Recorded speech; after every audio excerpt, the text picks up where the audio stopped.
Salam gunting batu masker.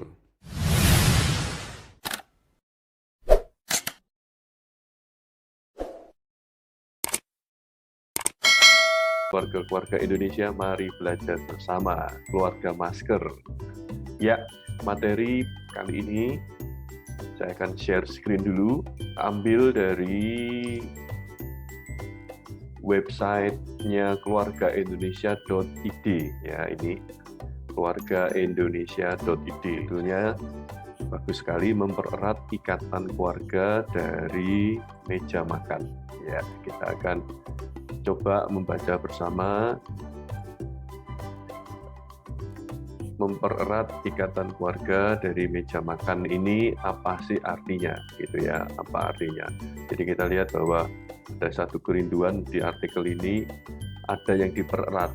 Yang dipererat apa? Yang dipererat adalah ikatan keluarga, dan menariknya ada usulan. Sepertinya ini sangat praktis, yaitu ikatan keluarga itu bisa dipererat dari meja makan. Iya, mari kita lihat bersama. Kita baca dari pengantarnya, dikatakan di situ, kenapa keluarga masa kini sangat mudah dipecah belah. Ada kenakalan remaja, pornografi, narkoba meningkat, dan terjadi perceraian di sana-sini. Semua ini terjadi karena kurangnya komunikasi, dan nah ini dimulai dengan menceritakan masalah hari ini ya. Seorang psikolog yang bernama Ruslina Feroli, ya ini psikolog, dia melihat bahwa keluarga di masa kini itu sangat mudah dipecah belah. Tentu juga di situ dia menuliskan juga tentang kenakalan remaja, bahaya pornografi, narkoba, bahkan juga orang tua yang bercerai itu terjadi hari-hari ini, yaitu ciri-ciri keluarga yang terpecah belah. Nah, mengapa itu terjadi? Menurut dari Ruslina Feroli ini, itu karena kurangnya komunikasi dan waktu bincang-bincang di keluarga, bahkan untuk sekadar makan bareng. Wah, ini menarik ya. Ini permulaan dari artikel ini jelas berkata bahwa keluarga yang rapuh, keluarga yang rentan hari-hari ini itu dimulai karena ini, kurangnya komunikasi dan waktu bincang-bincang, gitu ya. Kita lanjutkan, kita berada di era revolusi industri 4.0, dan revolusi industri 4.0 ini menjadi harapan, ya, kemajuan dari atau era yang kita hadapi ini menjadi harapan, tetapi juga ada tantangan, khususnya bagi keluarga di Indonesia. Jadi ini adalah sebuah kemajuan yang terjadi, yang sedang dihadapi hari-hari ini, tetapi itu menjadi harapan sekaligus tantangan. Oleh sebab itu, keluarga kini dituntut untuk beradaptasi dengan kemajuan teknologi yang semakin berkembang dan memengaruhi kehidupan setiap anggotanya secara struktural maupun kultural. Era industri 4.0 ditandai dengan aktivitas dan mobilitas setiap anggota keluarganya yang tinggi, yang menyebabkan waktu berkumpul bersama keluarga semakin terbatas, bahkan hampir tidak ada. Padahal para pakar menyebutkan waktu bersama keluarga adalah dasar untuk membentuk keeratan dari keluarga harmonis. Jadi di sini kita lihat bahwa ada yang hilang, ya, ada tantangan keluarga masa kini yang hilang adalah waktu bersama keluarga. Ya, ini hilang waktu bersama keluarga. Ya, di situ dikatakan karena aktivitas dan mobilitas yang sangat tinggi. Jadi ini masalah yang harus dijawab, ini masalah besar. Waktu bersama keluarga. Ya, ini masalah yang harus dijawab, ya, waktu bersama keluarga. Dan ditengarai oleh para pakar bahwa, atau dalam artikel, waktu bersama keluarga ini mulai kendor, bahkan hilang dikatakan ya. Bahkan hilang dikatakan di situ, ini semakin terbatas, bahkan hampir tidak ada. Waktu bersama keluarga ini tidak ada, dan ini akan jadi masalah. Kita baca lagi ya. Keluarga yang harmonis, damai, penuh cinta kasih dan rasa keamanan merupakan wahana yang baik bagi pertumbuhan dan perkembangan anak termasuk perkembangan psikologi. Ya, harmonis. Kita semua ingin keluarga kita harmonis ya, penuh cinta kasih, karena itu adalah wahana, sarana yang baik bagi pertumbuhan dan perkembangan anak termasuk perkembangan psikologi mereka. Sebaliknya, penelitian menunjukkan anak yang tumbuh dan keluarga yang kacau, dari keluarga yang kacau, rapuh, tidak terdapat rasa aman, anak cenderung memiliki rasa empati, toleransi yang kurang, dan anak bersifat agresif. Di tengah-tengah mobilitas orang tua yang tinggi, ada semangat untuk mengatur waktu bersama agar keharmonisan keluarga tetap terjaga. Namun, karena tuntutan pekerjaan semangat hanya tinggal, karena tuntutan pekerjaan ya, karena tuntutan pekerjaan semangat hanya tinggal semangat, peran dan fungsi orang tua tidak optimal. Peran ayah dan ibu sebagai instruktur, nah ini peran ayah sebagai instruktur ya, pendamping anak-anaknya tidak berjalan maksimal. Ayah dan ibu sebagai panutan gagal ditunjukkan. Bahkan ini mari kita coba renungkan kalimat ini ya. Pada saat berkumpul, sebagian besar waktu dihabiskan di depan layar TV atau ponsel pintar masing-masing. Ya, ini benar juga ya. Pernahkah kita melihat ada satu keluarga yang sedang makan bersama gitu, misalnya mereka makan di restoran begitu ya, dan kita melihat keluarga itu tidak saling ngomong, semua anggota keluarga, ayah, ibu, anak-anak masing-masing pegang ponsel atau gadget mereka masing-masing, dan sepertinya mereka asik sendiri begitu ya. Dan bisa jadi ini juga terjadi di rumah gitu ya. Bisa saja kumpul bersama, tetapi ya ini aktivitas sendiri-sendiri. Anak terlalu asyik berselancar di dunia maya mencari hiburan, begitu pula dengan anggota keluarga lainnya. Bahkan mungkin kita harusnya bisa sepakati juga bahwa sebenarnya apakah anak-anak itu lebih lama di depan gadget, khususnya mereka yang masih usia sekolah dasar dibandingkan orang tua. Karena kalau anak-anak sekolah, mereka masih bisa lepas dari gadgetnya pada waktu-waktu jam sekolah itu ya, jam belajar di sekolah itu. Kalau sementara orang tua, dari bangun tidur sampai malam, sepertinya gadget tidak pernah lepas, begitu ya. Jadi ini masalah besar, ya. Kumpul tapi tidak connect, ya. Kumpul tapi tidak nyambung, gitu ya, tidak ada relasi. Gitu. Lalu bagaimana mengatasinya? Lantas bagaimana? Apa cukup lewat, ini kalimatnya sedikit menggelitik ya. Apa cukup lewat emoticon, emoji atau video call? Maksudnya apakah kita cukup ngobrolnya lewat gadget saja gitu ya? Ada juga sih yang kalau mungkin saya perhatikan, walaupun di dalam rumah juga tidak ngobrol secara lisan, tapi ketik-ketikan WA gitu ya, pakai WA. Ini menarik juga. Teknologi yang semakin canggih telah menghubungkan antar individu secara real time dan tidak terkendala jarak dan waktu. Kita bisa menelpon, menuliskan pesan teks, mengirim email, telekonferensi, bahkan berkomunikasi visual dengan Skype. Semua ini membuat kita semakin merasa berkomunikasi dengan peralatan modern ini sudah cukup, sehingga melupakan pembicaraan yang benar-benar tatap muka secara fisik. Saya highlight dulu, mari renungkan kalimat ini. Dengan kemajuan teknologi, seolah-olah bagi keluarga modern, keluarga di masa kini, keluarga Indonesia, merasa komunikasi dengan peralatan modern itu cukup. Kalau sudah WA-WA-an, kalau sudah video call ya cukup gitu. Sehingga melupakan pembicaraan yang benar-benar tatap muka secara fisik. Ya ini kita perlu merenungkan kalimat ini. Seorang pengamat keluarga pernah menyatakan interaksi yang paling intensif terjadi bila seorang saling menyentuh. Ya, sekarang yang disentuh gadgetnya gitu ya. Suami istri sudah tidak saling menyentuh mungkin ya, lebih menyentuh, tapi kalau persentasenya mungkin lebih banyak yang disentuh gadgetnya mungkin ya. Meskipun anak-anak juga, orang tua dengan anak. Meskipun teknologi informasi menawarkan banyak piranti canggih, tetapi tidak sampai memenuhi esensi kebutuhan orang akan komunikasi.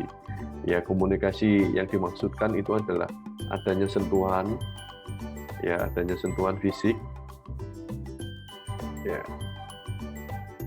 Komunikasi yang dimaksudkan adalah adanya sentuhan fisik dan emosi yang hanya didapat jika bertatap muka, berada dalam satu waktu dan ruang yang sama. Ya, ini yang dimaksudkan oleh penulis artikel ini yang hilang, komunikasi yang seperti ini, gitu ya. Sentuhan fisik dan ekspresi emosi tidak bisa diketik atau diwakilkan dengan emoticon, emoji, bahkan video call sekalipun, ya. Jadi waktu bersama keluarga yang dipertanyakan di sini itu adalah waktu terjadinya komunikasi yang seperti ini. Adanya sentuhan fisik dan emosi yang hanya didapat jika bertatap muka dalam satu waktu dan ruang yang sama, gitu ya. Kita lanjutkan paragraf selanjutnya, dikatakan sebuah studi yang dilakukan pada 2015 lalu menunjukkan bahwa budaya berkumpul dan makan bersama keluarga sudah mulai terkikis. Ini studi yang menarik yang perlu kita perhatikan. Ya, di tahun 2015 oleh seorang peneliti Ibrahim dalam ini entah ini buku atau artikel Triananda tahun 2015, ada 20% dari sekitar 1.165 responden mengaku jarang makan bersama keluarga di rumah. Oh, wow, 20% ya. Jadi cukup besar juga. Dan ini menunjukkan bahwa budaya berkumpul dan makan bersama keluarga sudah mulai terkikis. Lalu 5 dari 10 pria mengaku tak punya waktu untuk makan bersama keluarga di rumah karena terlalu sibuk. 5 dari 10 pria, separuhnya ya. Alasan serupa ditemui pada responden remaja. Sekitar 26% responden remaja mengaku sibuk dan bosan dengan menu yang disajikan menjadi alasan mereka enggan makan di rumah. Oh, salah satunya juga bosan dengan makanan di rumah juga ternyata. Oke. Ini menarik juga. Nah, di paragraf selanjutnya ini inti dari artikel yang kita baca ini sepertinya ya. Mari kita lihat sama-sama. Gerakan kembali ke meja makan adalah upaya bersama untuk mengingatkan kembali keluarga-keluarga Indonesia akan pentingnya meluangkan waktu untuk berkumpul dan berkomunikasi bersama anggota keluarga. Ya. Jadi ini tadi judulnya kan mempererat ya hubungan keluarga tadi dari meja makan. Gerakan kembali ke meja makan ini adalah upaya bersama untuk mengingatkan kembali keluarga-keluarga Indonesia akan pentingnya meluangkan waktu untuk berkumpul dan berkomunikasi bersama anggota keluarga. Kata meja makan bukan berarti harus adanya meja makan, tetapi mengandung makna menggunakan kesempatan atau momentum makan untuk berkumpul dan berkomunikasi. Tetapi juga mengapa tidak kalau memang di keluarga itu memang ada tempat yang untuk makan bersama gitu ya. Ya memang meja makan yang duduk bersama untuk ya makan bersama, mengandung ngobrol, komunikasi tadi ya yang disebutkan di atas tadi. Nah, lalu dilanjutkan di situ, mengapa pada saat makan? Karena pada umumnya ada kesamaan waktu makan, yaitu pagi, sarapan, siang, makan siang, dan malam, makan malam. 3 kali sehari dan 21 kali dalam seminggu. Akan lebih baik jika kita kadang jarang memikirkan bahwa dalam seminggu kita punya 21 kali kesempatan untuk berkumpul, berkomunikasi dengan keluarga kita ya. Akan lebih baik jika waktu-waktu makan tersebut ya digunakan oleh keluarga-keluarga Indonesia untuk berkumpul atau makan bersama dan berkomunikasi. Ingat loh ya, 3 kali sehari dan 21 kali dalam seminggu. Wow, waktu yang lama, waktu yang banyak sebenarnya untuk bisa membangun kedekatan ya, komunikasi. Ya, ini bagus sekali. Dikatakan di situ makan bersama keluarga di rumah adalah momen kebersamaan yang sangat berharga. Meski terdengar sederhana, tetapi kegiatan ini menyimpan dampak positif yang bisa membantu menguatkan keharmonisan keluarga dan menentukan eratnya hubungan antar anggota keluarga. Apabila dijadikan kebiasaan sehari-hari, anak akan tumbuh sehat karena relasi keluarganya yang sehat. Gitu.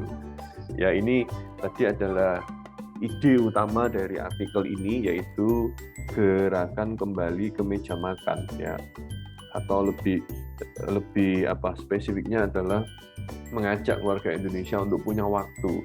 Ya, mengapa makan bersama? Karena yaitu adalah waktu-waktu yang biasanya sama, kan, makan pagi, makan siang, makan malam.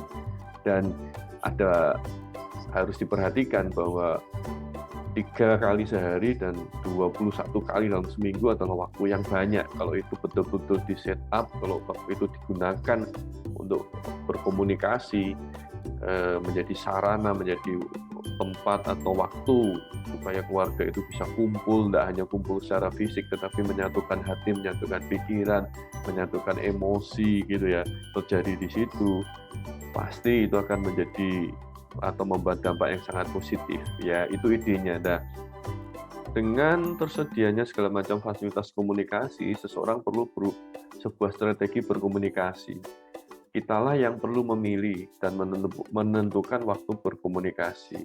Kita yang perlu bisa memutuskan untuk mengubah ponsel pintar ke mode silence dan switch off pada waktu me time dan pada saat berinteraksi dengan keluarga atau family time. Jadi ini maksudnya pada waktu kita punya waktu dengan keluarga, ya jangan sampai diganggu oleh gadget tadi, ya, kumpul tapi ternyata tidak ngobrol satu dengan yang lain. Oke. Manfaat berkumpul dengan keluarga adalah membangun ketahanan keluarga. Sebuah studi yang dimuat jurnal Family Relations menyebutkan keluarga yang sering menggunakan kegiatan bersama akan memiliki ikatan emosional kuat dan dapat beradaptasi dengan baik, yang akhirnya akan membangun ketahanan keluarga. Melakukan hobi bersama, berolahraga, menonton film, dan membaca buku merupakan contoh kegiatan yang mampu menciptakan keluarga harmonis. Ya, ini selain tadi makan bersama, ini ada waktu-waktu bersama itu akan membangun ketahanan keluarga. Kebersamaan dengan keluarga membuat anak dan remaja tidak merasa canggung dengan orang tua mereka sendiri.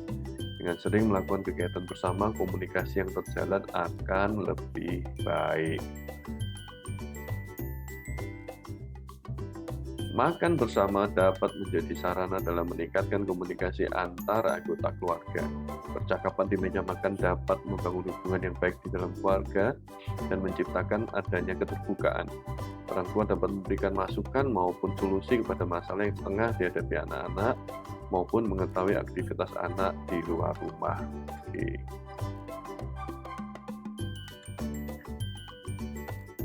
Waktu berkumpul merupakan momen yang tepat bagi orang tua untuk menanamkan nilai-nilai karakter kepada anak, mengajarkan dan mengingatkan fungsi keluarga seperti fungsi agama, pendidikan, akan membantu membangun disiplin, kejujuran yang merupakan nilai-nilai integritas.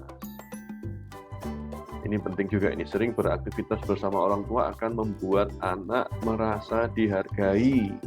Jadi ini adalah sebuah kalimat yang perlu dipahami bahwa sebenarnya keberhargaan seorang anak itu juga itu ditunjukkan bahwa keberhargaan seorang anak itu karena mungkin dia memiliki waktu dan aktivitas yang cukup bersama orang tuanya, ya. Sebaliknya, kalau mungkin anak yang tidak merasa dihargai karena dia tidak cukup beraktivitas bersama orang tuanya, ya. Oke. Ia pun memiliki pandangan yang lebih positif dan percaya diri. Kondisi ini akan berdampak baik pada prestasi mereka di sekolah. Ya, sekali lagi, merasa dihargai ini bisa muncul ketika anak-anak itu sering beraktivitas bersama orang tua. Ini pendapat yang sangat bagus, saran yang sangat baik, ya. Anak-anak dan remaja yang menghabiskan lebih banyak waktu dengan orang tua cenderung tidak berhubungan dengan kebiasaan negatif. Menurut sebuah studi yang dilakukan oleh University of Minnesota pada 2008, remaja yang makan malam dengan keluarga sebanyak 5 kali atau lebih dalam sepekan cenderung terhindar dari risiko penyalahgunaan nafsa dibandingkan remaja yang kurang dari 2 kali sepekan makan malam bersama keluarga. Ya, waktu yang dihabiskan bersama keluarga akan menciptakan momen bahagia yang akan terus dikenang. Ya, saya sendiri juga mengenang ya, dulu suka makan bersama keluarga gitu ya, waktu kecil.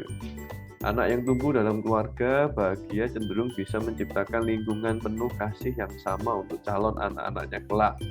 Jadi ini seperti warisan ya, warisan kultur, habit makan bersama ini bisa jadi sebuah warisan. Itu pembelajaran belajar bersama keluarga masker kali ini. Idenya sederhana, ajakannya sederhana, ayo kembali ke meja makan. Punyalah waktu makan bersama dengan keluarga kita. Ya, sampai ketemu di belajar bersama keluarga masker di segmen atau di waktu-waktu selanjutnya.